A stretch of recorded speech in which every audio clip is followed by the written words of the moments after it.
$3,000 for accommodations at a luxury hotel, $1,000 for meals at high-class restaurants, $500 at a well-known spa. What the heck are these? I happened to take a peek at the credit card statement, which normally is left for my husband to take care of. There's a lineup of bills that shows a horrendous amount. Moreover, all of these reservations that have been paid for in advance are for the same period. Those were dates when my husband, who serves in PTA at our daughter's middle school, is to attend a board retreat. Even if I'm not familiar with these things, I understand what it means. To support me in my demanding job, my husband has decided to be a stay-at-home dad. Thanks to his devotion to his family, I've been able to commit myself to work without worries. I've been grateful to him for being too good to be true. Yet, his true intention may have not been for the family. I carefully take out something and slip it into his wallet. At the same time, I make a call to someone. He will be leaving in a week, probably with great spirit. I hope it will be an unforgettable memory for him. My name is Maggie. I'm a nurse. I work at a university hospital. Honestly, my days are so busy that there's no difference between days and nights. The reason I can continue working my crazy hours is my beloved husband, Glenn. I love my job and I'm proud of it. I couldn't choose between my marriage and my job and cried hard in front of him many times. He respected my determination and decided to be a full-time stay-at-home dad to support his family. He always pushed me to work to the best of my ability. He never paid attention to the curious eyes of other mothers, and even served on the PTA board at our daughter's middle school. My daughter Sasha was also supportive. I, as a breadwinner, had been working hard to make ends meet for my family. One day, I received a call from my credit card company. I changed the debit account for my own convenience the other day. The money wasn't deposited in time for withdrawal, and it was an overdraft. Oh, darn it. I hastily checked my credit card statement in order to make the transfer. Since I usually left such matters to Glenn, I hadn't checked their statement for years. I realized how lax I had been. My eyeballs almost popped out of my head when I saw the statement on my phone screen. The total amount was outrageous. I panicked thinking about what I had spent. I couldn't even remember what I bought. I decided to check the details. There I found a long history of which I had no recollection. Name of designers, brand boutiques, famous perfumery, and a luxury watch brand. I liked those brands, but I hadn't bought anything from them. For a moment, I wondered if Glenn, who had a family card, was planning to surprise me. I hadn't received any of them, though. Moreover, all the purchases were made only on Wednesdays. It was a day I worked a night shift, and Glenn had a board meeting. What's going on? I resolved to question him as soon as I got home. I hurried home anxiously. Then I heard a voice calling out to me. Hi, Maggie, long time no see. Are you on the way home from work? I was almost home when I ran into Tara. She was also a PTA member and one of the few mothers I knew from the school. Hey, long time. Thank you for always helping Glenn. I hope he isn't giving you a hard time. I didn't know what to say to her, so I quickly brought up the common subjects that I could think of. She patted me on the shoulder, saying I was acting distant. The moment she moved her arm, my sense focused on the fragrance in the air. The perfume she wore was the signature of the perfumery that was on the credit card statement. I had wanted to buy it so badly that I tried it on many times in the shop. I missed the timing to buy it in the end, but I clearly remember the scent. Smells nice. That's the one I wanted too. Did you buy it? No idea why I asked her that. Jealousy. I was ashamed of my foolishness. Still, the purchases were always made on Wednesdays when the meeting was held. A PTA member wearing the same perfume. Once I suspected her, my thoughts went more and more toward the unpleasant side. Tara, of course, was unaware of my suspicion and cheerfully responded, "Actually, I got it as a gift. It was our anniversary the other day." She laughed cutely. "Oh, that's so nice. You guys are so in love." I felt relaxed, and after enjoying the casual conversation, we parted ways. It was not surprising that she had it since it was a popular item. Even after the birth of her children, she still talked about her anniversary with her husband in such a cute and happy way. She didn't say husband. I stopped abruptly and returned to the place where I had left her. Of course, she wasn't there. But the urge to go after her was so strong. Glenn and she had something going on. The little doubt that popped up in my mind swelled to the point that I could no longer ignore it. The next Wednesday, my family saw me off to work as usual. Then I asked my colleagues to let me leave early. I didn't tell Glenn, of course. If I told him, it would have been meaningless. I waited for him a short distance from home. Soon after, my mother-in-law arrived and in turn, Glenn left for the meeting. So far so usual. I followed him to the school. The board members had a meeting in the classroom for about half an hour and then dispersed. While most of them rushed back home, Glenn slowly came out at last, arm in arm with Tara. They stared into each other's eyes as they intertwined their fingers and walked toward a hotel. They had no clue that I was only a few meters behind them. My face scrunched up with tears. I believed in him. I loved him. Did he allow me to work long hours for his convenience? I stood there, feeling betrayed and despair. Mercilessly, my phone displayed the latest credit card usage, which showed the hotel bill he just went in. Eventually, the fun was over and the two of them came out looking happy. I calmly snapped pictures of them. There were no more tears, not even a trace of affection left in my heart. After that, I avoided seeing Glenn as much as possible, using my work as an excuse. Personally, I wouldn't have minded divorcing him right away. The divorce meant that I was taking Sasha away from her father.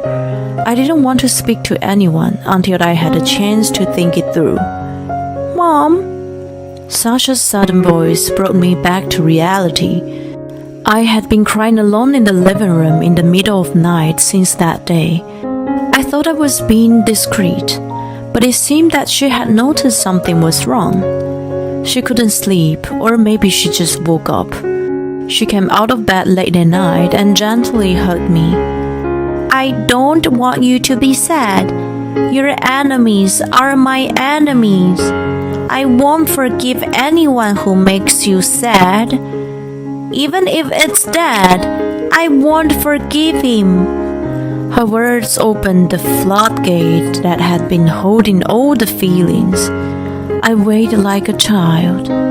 Tears of gratitude for her and apologies, and everything else spilled out.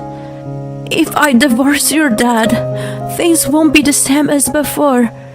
We have to move, and we won't be able to see him every day. If you have to change schools, you won't be able to see your friends.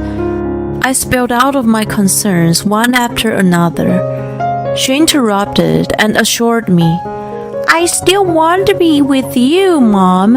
I want to be a nurse like you.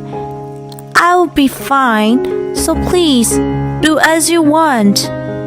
She held my hands tightly. Thank you, sweetheart. Encouraged by her, I decided to act on my plan. I had gotten into the habit of checking my credit card statements and found out that Glenn was planning a week-long trip. He called it a PTA board retreat. In the past, I would have sent it off without a second thought. Common sense told me that it would be unthinkable for parents with children to be away from home for a week at the same time. Even if it were to happen, and even if Glenn were to advance the cost of the trip on the credit card, the destination and the type of hotel were far off from the norm. He underestimated me not to find out. His attempts to hide the evidence became extremely difficult for him. I had not only the list of credit card transactions, but also the details of the courses at the chic restaurant, the confirmation of the hotel booking, and even the request for a surprise cake. I was grateful to him for quitting his job and becoming a stay-at-home dad. I thought it was my duty to work hard to provide for my family in return. I was definitely not working for him to betray his family and fool around like this. Don't mess with me. On my next day off, I calmly began my revenge against him.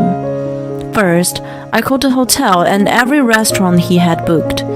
Although the reservations were made in his name, I knew the details. When I told them that I was his wife, they didn't suspect me so much.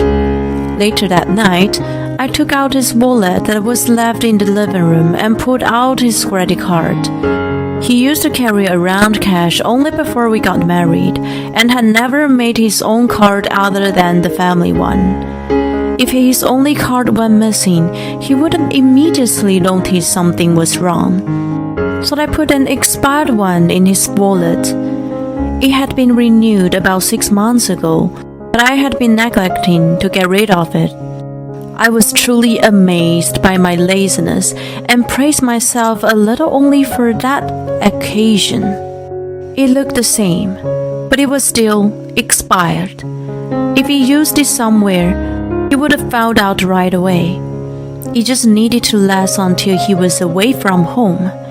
I'm leaving now. I'm going to have a lot of discussions to make the school better. Sasha, take good care of your mom, okay? Glenn left the house smiling, unaware of anything. Sasha and I also saw him off with smiles on our faces.